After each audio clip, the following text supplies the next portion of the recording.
Hi, Ez, and welcome back to So You Want to Be Off Grid. Thanks so much for checking out the first three episodes. Today's episode 4. We're going to be talking towns and fees. Stay on script. It's been a lot of information, a lot of good sources for information, a lot to consider when you're moving. So, thanks for watching.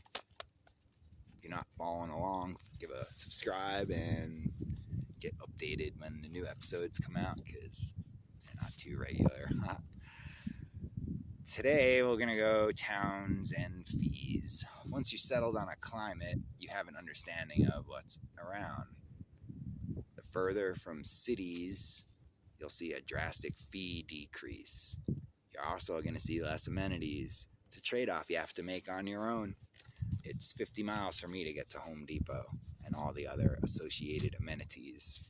If I was needing a bolt and the hardware store in town is shut, well, that's the end of your day.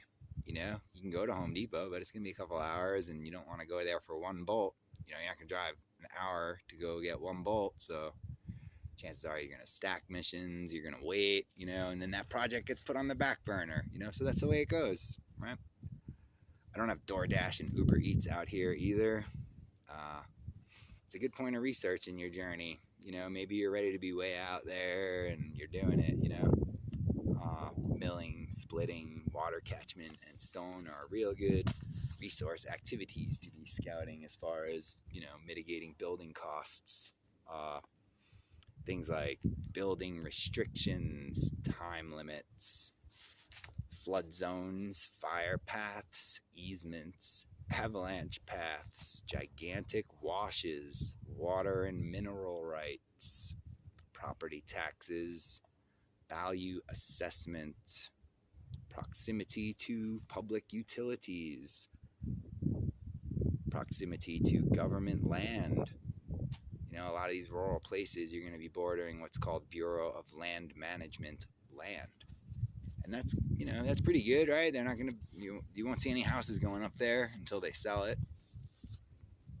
A cool place to research all of that stuff that I just mentioned is your county assessor's website. And you just type your county's name, like here on Mojave County, so Mojave County Assessor's site, and it'll come right up, and it shows you everything. You can find your parcel, property taxes, parcels all around you, everything that I just mentioned, you will find there. And it's good for when you're drawing and you got a raw land. You want to find out how far you got to build from a water source, how far off your property line, recommended depths if you want to run some power underground, water underground. There's just tons of building things that you'll find right on that one website, the county assessor's website. So that's a good one.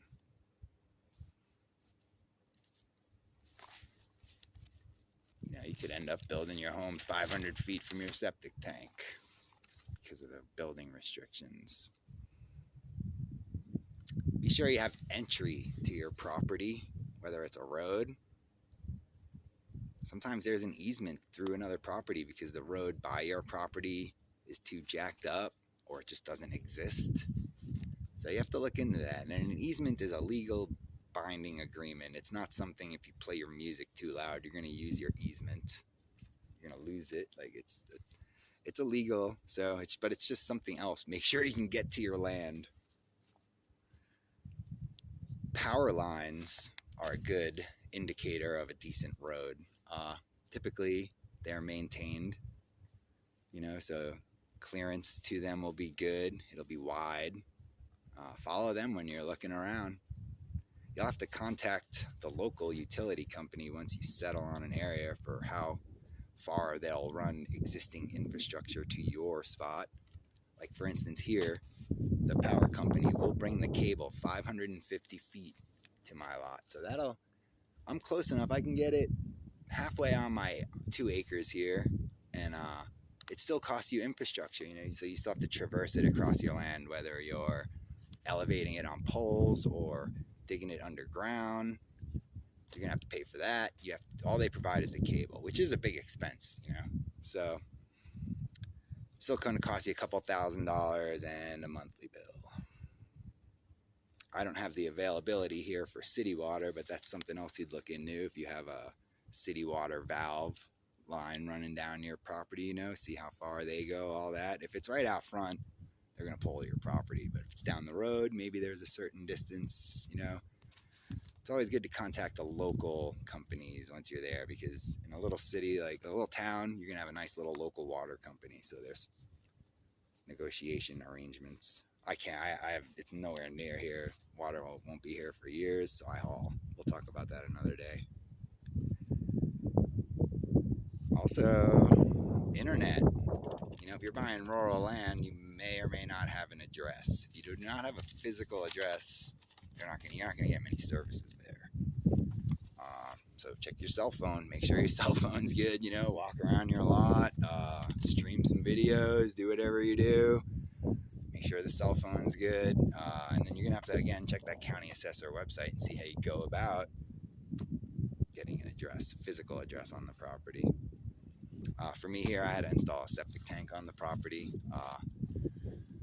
It was, whatever, it is what it is, and it went from rural land to residential land. So that was pretty cool. It's different everywhere, though. You got to check. You might not have to do all that.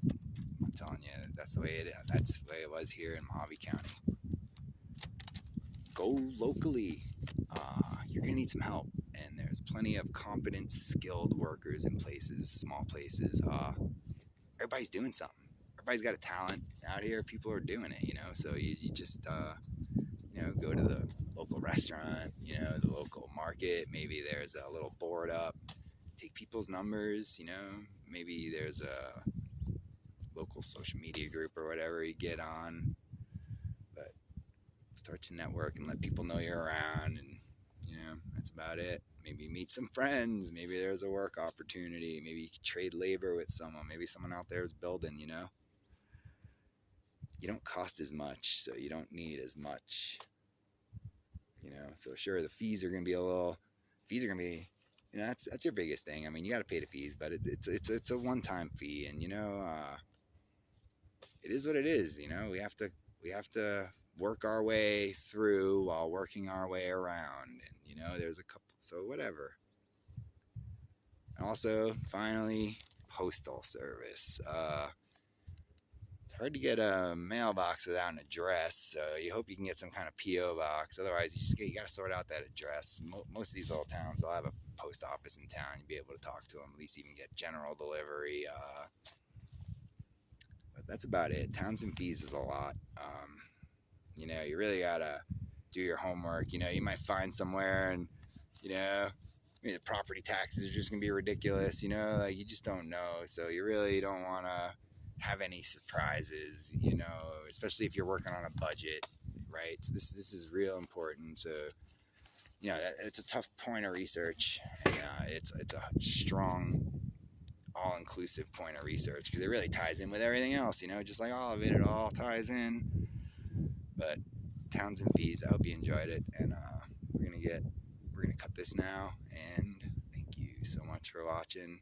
Please hit the like, give it a subscribe, share it. If you know some friends, you got some people that are wanting to make the plunge, and I'm just trying to help. All right, thanks y'all. Stay peaceful.